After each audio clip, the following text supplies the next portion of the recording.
मराठवाडा विद्यापीठाच्या नामांतराचा प्रश्न जेव्हा पेटलेला होता, त्या काळामध्ये बाळासाहेब ठाकरेंनी केलेलं एक वक्तव्य मोठे वादग्रस्त ठरलं होतं. वादग्रस्त म्हणण्याच्या पेक्षा दलितांच्या भावनांना फार मोठ्या प्रमाणामध्ये त्यांनी दुखावलेलं होतं. ते वाक्य असं होतं की घरात खायला नाही पीठ आणि कशाला हवे विद्यापीठ.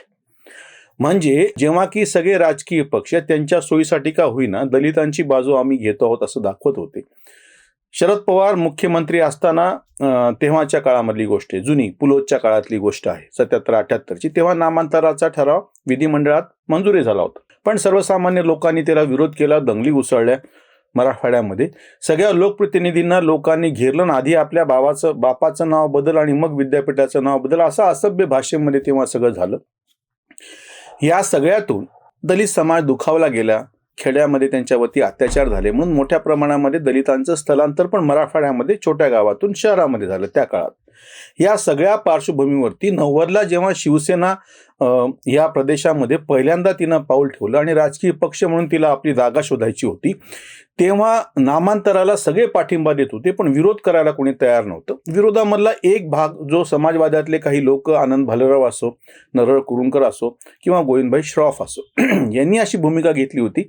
ती नैतिक भूमिका होती, वैचारिक भूमिका होती की मराठवाडा या नावाला एक विशिष्ट अशी काय अस्मिता आहे आणि मराठवाडा म्हणून आम्ही लढलेलो आहोत निजामाच्या विरोधामध्ये आणि स्वातंत्र्य मिळालं आहे. स्वातंत्र्याच्या नंतर वर्षभर उशिरा स्वातंत्र्य मराठवाड्याला मिळालं आहे, लाभलं आहे, त्याच्यामुळे आपण हे नाव बदलू नये अशी ती भूमिका होती त्यांची. पण त्याच्यापेक्षा वेगळी अशी धच्चोटपणाने सरळसोट अशी भूमिका जी घेतली होती ती बाळासाहेब ठाकरेंनी घेतली होती आणि तसं त्यांनी प्रत्यक्षामध्ये वाक्य वापरलं होतं, घरात खायला नाही पीठ आणि कशाला हवे विद्यापीठ. आता त्याच बाळासाहेबांचे पुत्र उद्धव ठाकरे, त्यांचा जो गट आहे शिवसेनेचा, त्याच्याबरोबर प्रकाश आंबेडकरांनी युती करायची घोषणा केली. त्याच्यामुळे हे जे काही काळानं उगवलेला सूड आहे मधल्या काळातला, त्याच्यानंतर मग विद्यापीठाचं नामविस्तार झाला. मराठवाडा हे नाव हटवायचं नाही म्हटल्याच्या नंतर डॉक्टर बाबासाहेब आंबेडकर मराठवाडा विद्यापीठ असं त्याचं नामविस्तार, नामांतर म्हणायचं नाही, यांच्याही भावना दुखावायला नको, त्यांची मागणी बाजूला केली असं नको. आणि दुसरं एक नवीन विद्यापीठ नांदेडला दिलं, त्याचं नाव स्वामी रामानंद तीर्थ मराठवाडा विद्यापीठ असं करण्यात आलं. आता अडचण अशी आहे की हा विरोध जेव्हा होता त्या काळामध्ये मोठ्या प्रमाणामध्ये ध्रुवीकरण मतांचं झालं होतं. दलित मतं एकीकडे आणि बाकी सवर्ण मतं किंवा इतर बहुजन समाजातली मतं एकीकडे, असं मराठवाड्यामध्ये घडलं होतं. त्याचा फायदा शिवसेनेला राजकीय दृष्ट्या स्वतःचे पाय स्थिरवण्यासाठी मिळाला होता. नंतर तर पुढं प्रकरण इतकं गेलं की महारेतर इतर दलित समाजातले नेते शिवसेनेमध्ये आले, मंत्री झाले, ते आमदार झाले, पण महार समाज पूर्वाश्रमीचा आणि नंतरचे नवबौद्ध हे जे होते ते कायमस्वरूपी या चळवळीमध्ये प्रकाश आंबेडकरांबरोबर असोत किंवा रामदास आठवलेंच्या सोबत, गंगाधर गाडे, रिपाईचे इथले नेते शेगावकर, या सगळ्यांच्या बरोबर राहिले. हे सगळा जुना इतिहास आहे. म्हणजे मराठवाड्यातली राजकीय ध्रुवीकरणाची जी सगळी शक्ती होती, एका अर्थाने विद्यापीठची नामांतराची मागणी करणारे आणि विद्यापीठाच्या नामांतराला विरोध करणारे, अशा अर्थाने ती झालेली होती. आता राजकीय सोयीसाठी म्हणून जेव्हा प्रकाश आंबेडकरांनी कोलांटुडी मारून सरळ शिवसेनेबरोबर जायची तयारी दाखवली, ह्याच्यामध्ये त्यांचं राजकीय चातुर्य काय आहे, त्यांना प्रत्यक्षामध्ये त्याचा प्रतिसाद किती मिळणार आहे, ही सगळी नंतरची गोष्ट. अडचण अशी आहे की तुम्ही जेव्हा एक विशिष्ट पद्धतीची मांडणी सातत्यानं करत होता, शिवसेनेला कुठलाही वैचारिक पाया नाही अशी मांडणी तेव्हा सगळ्यांनीच केलेली होती.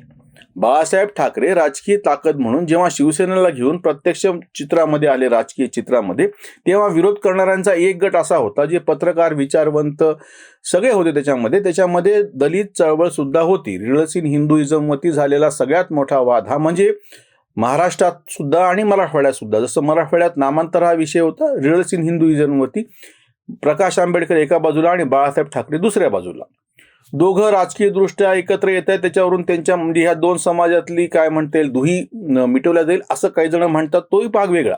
मुद्दा असा आहे, उद्धव बाळासाहेब ठाकरे यांनी मधल्या काळामध्ये, त्याच्या पक्षाचं नाव आहे शिवसेना उद्धव बाळासाहेब ठाकरे, यांनी असं काय केलं 2.5 वर्षाच्या कालखंडामध्ये की जेणेकरून त्यांच्यावरती असलेला हा जो आक्षेप होता तो बाजूला गेला आणि नवीन तथाकथित पुरोगामी काहीतरी विचार घेऊन ते पुढे आलेले आहे. काही पत्रकार, विचारवंत आहे, आम्ही त्याच्यावर यापूर्वी पण व्हिडिओ केलेला आहे, त्यांचं तर असं म्हणणं होतं की जी काय बाळासाहेबांची पण चूक झाली होती हिंदुत्व समजून घ्यायची. उद्धव ठाकरे मात्र त्यांचे आजोबा प्रबोधनकार ठाकरे यांनी जी काही हिंदुत्वाची व्याख्या केलेली आहे त्या व्यापक अशा हिंदू म्हणजे शेंडी जाणव्याचं आमचं हिंदुत्व नाही आणि आमचं प्रगतिशील हिंदुत्व कसं आहे अशी काहीतरी ते व्याख्या करतात. आणि मग आता असं म्हणावं लागेल की प्रकाश आंबेडकरांना त्या हिंदुत्वाचं आकर्षण आहे की जे प्रबोधनकार ठाकरे मानत होते. म्हणजे प्रबोधनकार ठाकरेंनी मांडलेलं हिंदुत्व जे बाळासाहेबांनाच मंजूर नव्हतं, पण त्यांच्या मुलाला म्हणजे प्रबोधनकारांच्या ठाकरे नातवाला मात्र म्हणजे उद्धव ठाकरेंना ते हिंदुत्व मान्य आहे किंवा त्यांनी तेच हिंदुत्व पुढे न्यायला लागलेत, सेक्युलर हिंदुत्व. आणि ते हिंदुत्व ह्यांना पण मान्य आहे असं म्हणून आता ती राजकीय युती केल्या गेलेली. ह्याच्यातून घडते असं आहे की प्रकाश आंबेडकर सातत्यानं राजकीय दृष्ट्या जी धरतोड करत आलेले आहे. आधी त्या रिपब्लिकन पक्षातून वेगळं झाल्याच्या नंतर भारिप बहुजन महासंघ, त्याच्यानंतर वंचित बहुजन आघाडी, ह्या सगळ्या तडजोडीमध्ये आणि कोलांटवड्यामध्ये किंवा तुम्ही MIM ला पण बरोबर घेतलं. MIM ला नुसतं एक राजकीय पक्ष किंवा नुसता जातीवादी पक्ष बरोबर घेतला म्हणून त्याच्यावरती आक्षेप होता असा नव्हता मुद्दा. ज्या मराठवाड्यामध्ये निजामाने केलेल्या अनन्वित अत्याचारामुळे एक सर्वसामान्य जनता जी आहे ती भरडली गेली होती आणि त्यांचा त्याला विरोध होता. अशा पातळी होती जेव्हा तुम्ही त्या पक्षाबरोबर युती करता की जो पक्ष अजूनही रजाकारांची त्यांची जी काही वारशामध्ये मिळालेलं सगळं आहे ते अजूनही सोडायला तयार नाही. आजही 17 सप्टेंबरच्या ध्वजवंदनासाठी MIMचे लोकप्रतिनिधी खासदार इम्तियाज जलील उपस्थित राहत नाहीत. म्हणजे ते आमदार होते तेव्हा राहत नव्हते, खासदार आहेत तेव्हा राहत नव्हते. अशा पक्षाबरोबर जेव्हा तुम्ही जाता तेव्हा सर्वसामान्य नागरिकाची जी भावना असती ती तुम्ही कुठेतरी पायदळी तुडवली, ही एक बाब.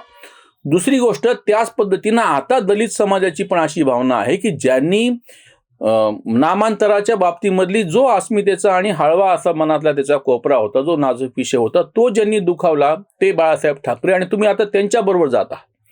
याचा तोटा असा होतो की जो की प्रकाश आंबेडकरांना लोकसभेच्या नंतर ताबडतोब विधानसभेमध्ये झाला होता.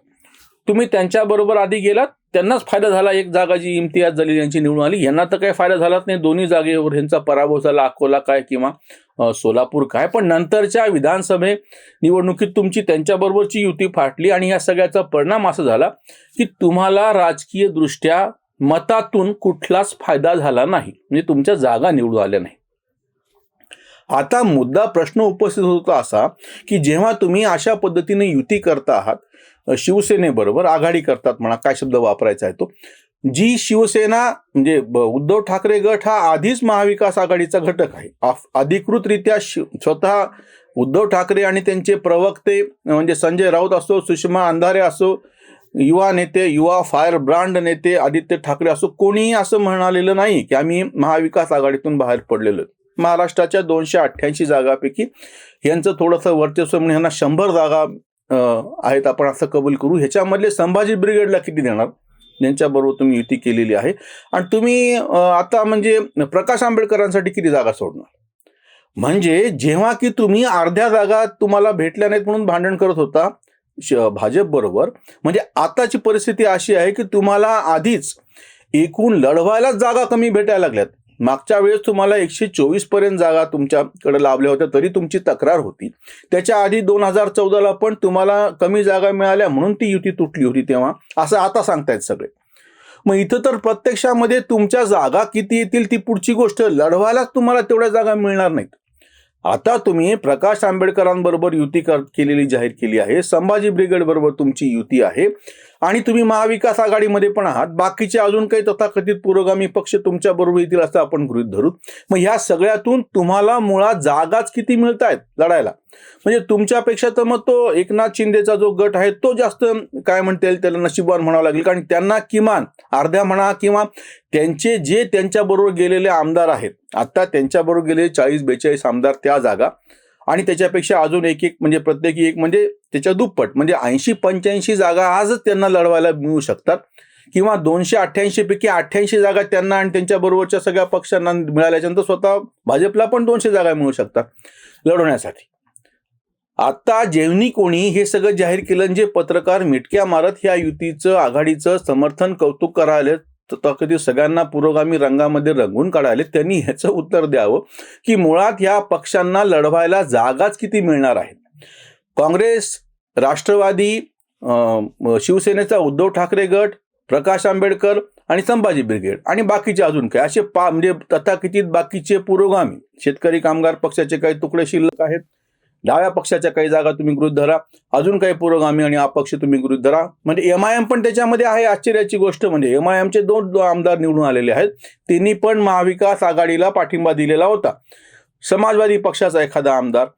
या सगळ्याचा जर विचार केला तर हसू याचं होतं की व्यावहारिक पातळीवरती तुम्हाला मुळात लढवायला जागाच किती भेटणार आहेत आणि लढवायला भेटल्याच्या नंतर मग विजय मिळणार की नाही ही पुढची गोष्ट आहे.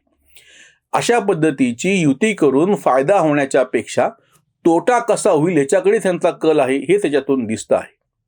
इथेच थांबूयात. धन्यवाद.